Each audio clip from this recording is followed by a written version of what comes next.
everybody, MDpolo here at Range USA. Today we've got a baby eagle. Some people call it a baby Desert Eagle from IWI. 9mm, 10 rounds of CCI 124. We are 7 yards out just to get the feel for it and see how we do.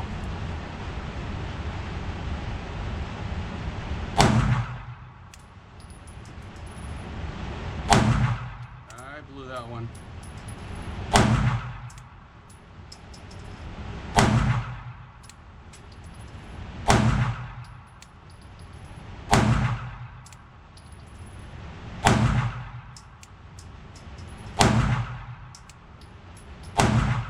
Blew that one too. And we are empty. 10 round mag, all steel gun. Nobody at the range, by the way. Let me bring you in, because even though I was only about 7, 8-ish yards out, I want you to look.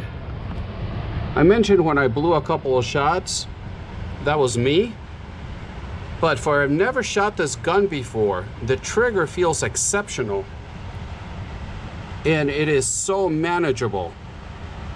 This has got to be around 30 some ounces, being all metal. But we're going to take it to the tabletop. And this belongs to my friend Chuck and his wife Roxanne. So thank you very much for letting me borrow this for the review. And let's take it to the tabletop. Thanks to Range USA for letting me come in and film before the range opens. Today we take a look at an oldie but a goodie.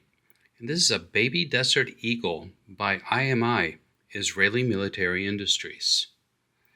Now this is a double action, single action handgun.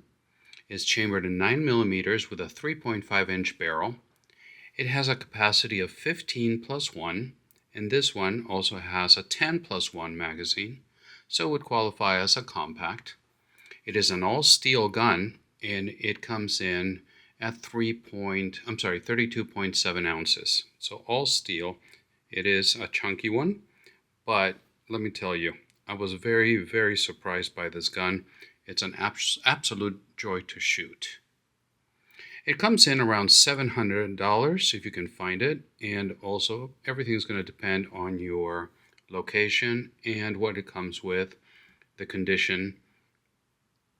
So, and for YouTube, I am not selling this gun. I am not promoting the sale of guns, nor do I sell any guns whatsoever online.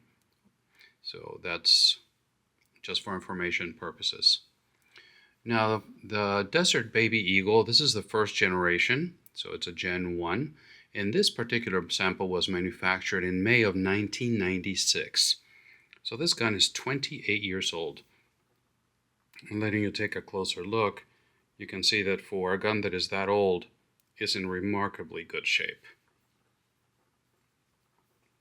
So in order to get more information about it, because I really couldn't find much online and not a lot of videos on it, there's a lot of videos on the second and third generation, on the Jerichos as well, but not much on the original Gen 1 Desert Baby Eagle.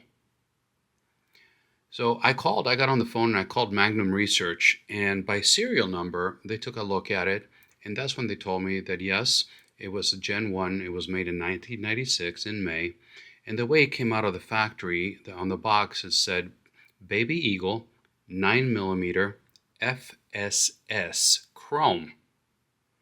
So FSS, like Frank Sam Chrome.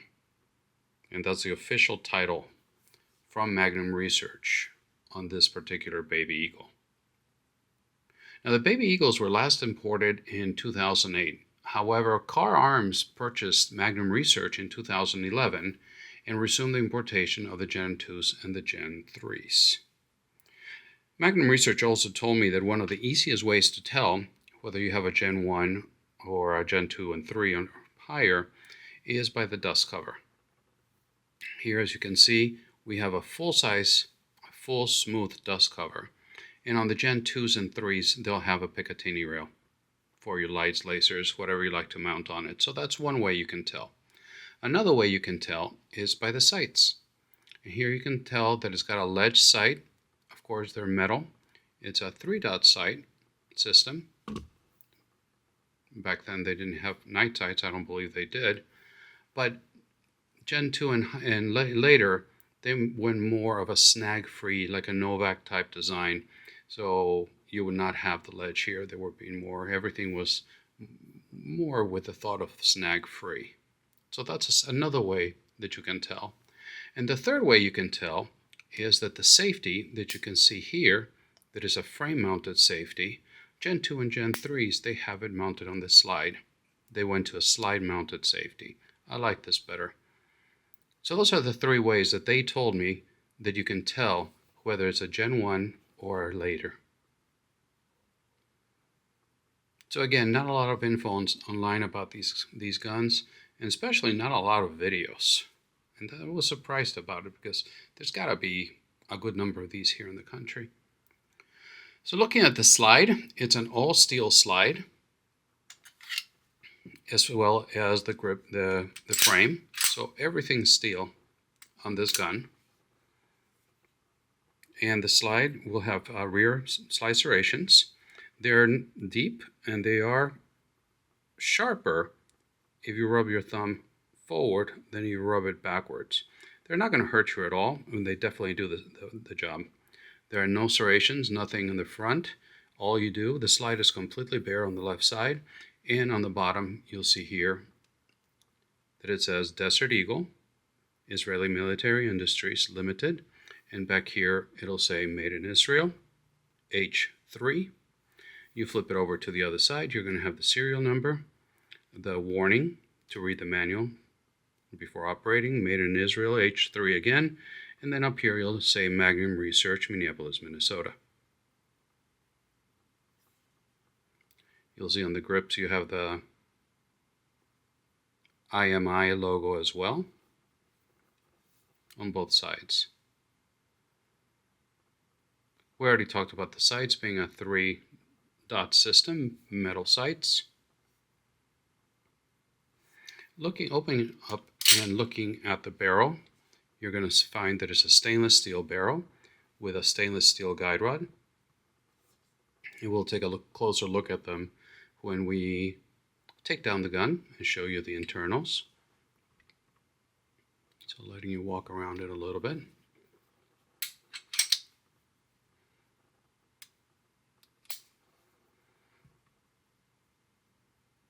Let's go back down to the frame now. And the frame, of course, is steel. Both the frame and the slide are carbon steel. And it's also made out of a solid piece of billet. So very well done, a lot of work. You don't see any tool marks anywhere. Forgot to mention that the slide on top has the serrations leading your eye from the front sight over to the rear side, and also help reduce glare if that's something that has ever happened to you. It hasn't happened to me yet.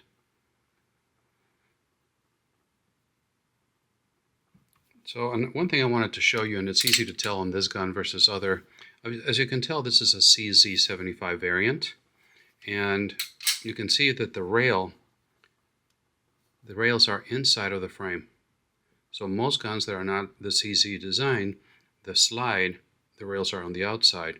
Here, because of the color and the way it's made, you can really tell how the slide rides inside of the rails. So that allows for a very low bore axis, and the gun being very balanced in your hand. We'll take a look at other reasons why for this particular example. And here, you can very easily tell, and it is so well done. When you run your fingers through it, and no, I'm not muscling myself, and the gun is unloaded, and you are not going to get shot through the camera. So when you run your finger across all these unions, these joints, you don't feel anything. It's very, very well done. You can see the guide rod there. The same thing in the back. Back here, you run your finger down from the slide, between the slide and the frame, and you don't feel anything. Which is very, very well done, especially for a production gun.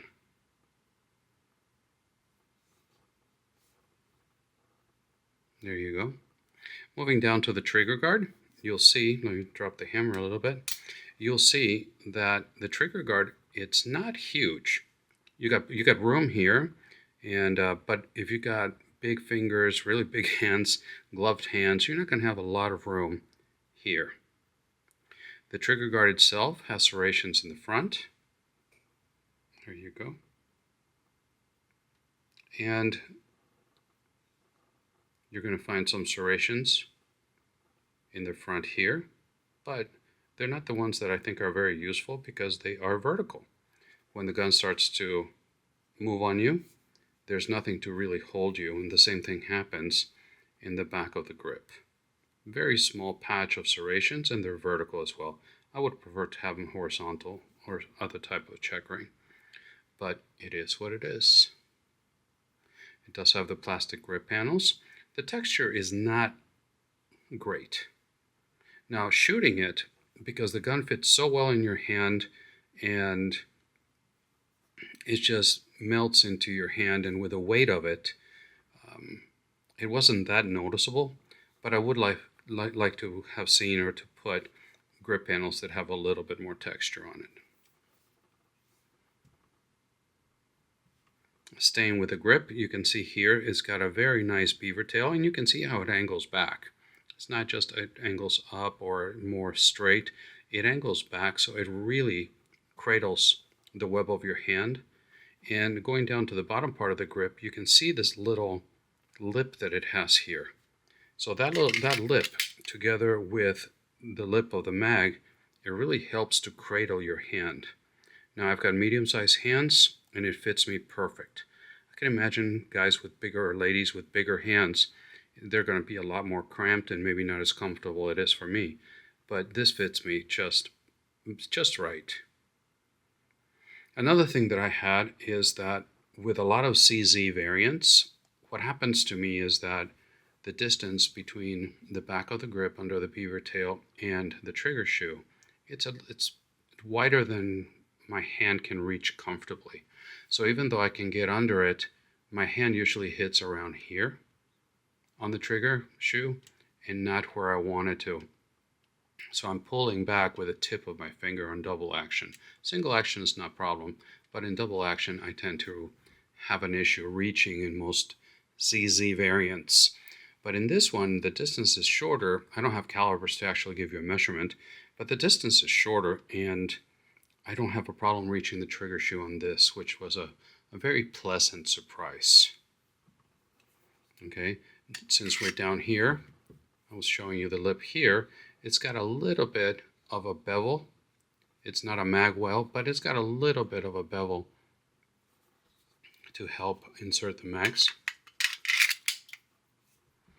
Now the controls, as I mentioned earlier, you got your safety right there, and on Gen 2 and higher they're going to be frame mounted. But when you engage the safety, not only the trigger is dead, but you cannot rack the slide. So it locks both. And like in other CC variants, here's your slide stop, and it engages fine. And I'm not going to drop the slide on an empty chamber, but I can actually reach it and let it go with the controls. And this, I can also actuate it. It's very positive, it's tactile and audible, but it's not something that is going to accidentally flip up on you. So I think they did a very good job with this. The mag release button, that is, let's see if the camera will catch it right here. It's got a bit of a curve. So when you reach it, it fits your thumb very well, because it allows you to press and it just spits them right out. Even if you go like this, it pops them right up. So good job on this. I think overall they really thought about everything. And considering that this was, 28 years ago, I think they did a fantastic job with this.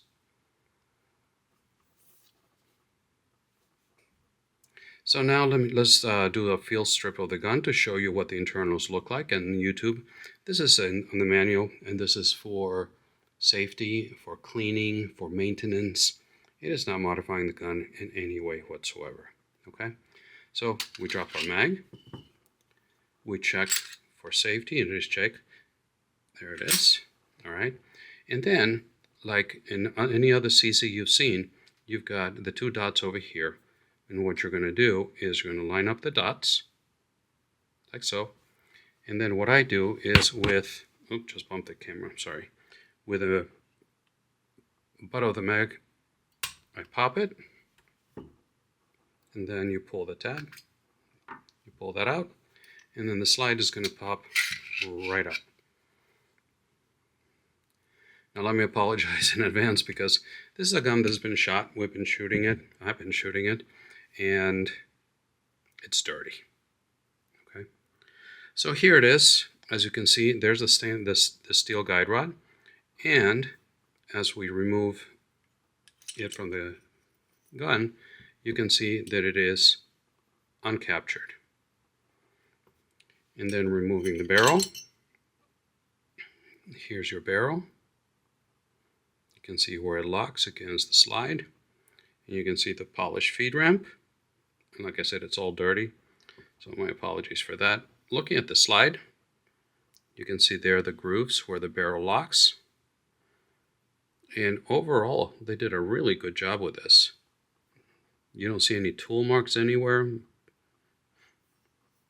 There's your full-size extractor on the outside. And now you can see the rails. So there's the rails that go the full length of the slide. And here you can see where they fit. So there's full contact all the way between the slide and the frame. You don't just have a couple of small points of contact like a lot of handguns do. So there it is. Give you a good look. And once again, my apologies because of how dirty it is.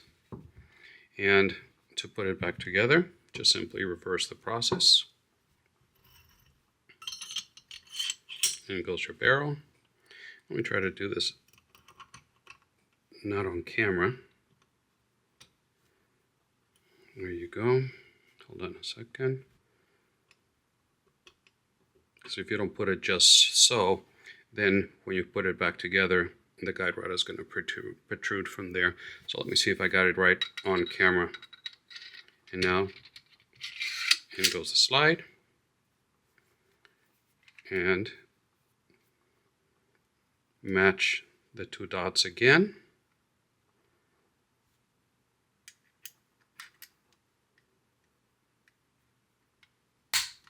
Pop it in. And test for function. And we're good to go.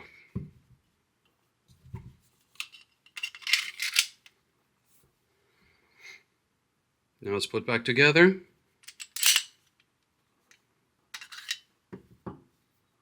No problem. Everything good.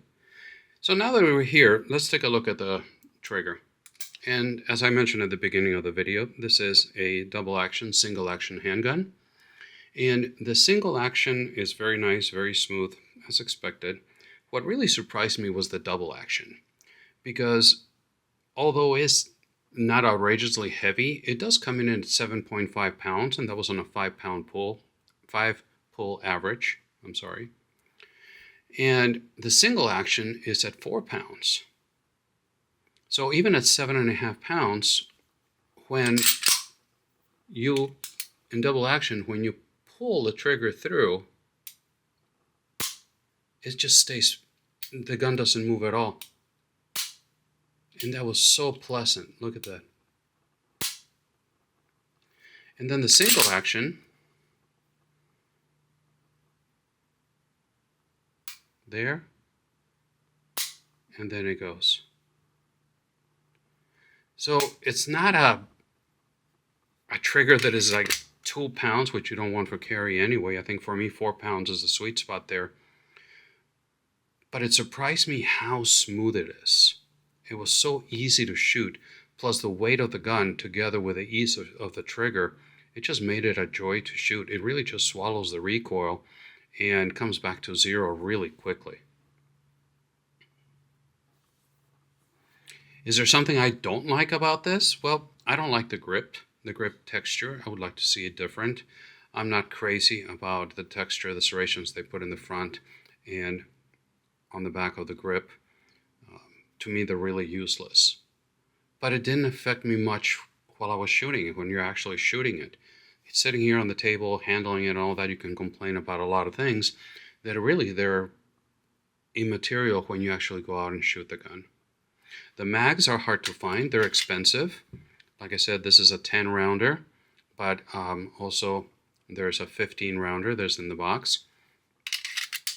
And but other than that, I can't find a lot of faults on this or things that I can say I don't like it. As I mentioned, the shooting experience was very, very pleasant, and that's what surprised me. It surprised me how much I liked shooting this. It's something that I just wasn't expecting. I talked about the distance between the tang back here and the trigger shoe, how I normally have a problem with it, and this one I didn't have a problem at all. Together with the weight of it, I'm starting to repeat myself, but I'm telling you, it's a joy to shoot. If you ever find one of these, especially the Gen 1, and it's in decent condition, just grab it and give it a try. They're not that expensive, and I don't think you'll regret it. So overall, I really, really liked it. I recommend it, and I hope you can get your hands on one of these. I want to thank my friend Chuck. We play polo together, and this is his gun. He lent it to the channel so I can film a video. So thank you very much, Chuck. I really, really enjoy it, and I'm going to start looking for one. So there you go. A 1996 28-year-old Desert Baby Eagle by IMI. So before they became IWI. Please remember that I upload videos every Friday morning and when I can on Wednesday mornings as well. I really look forward to your comments.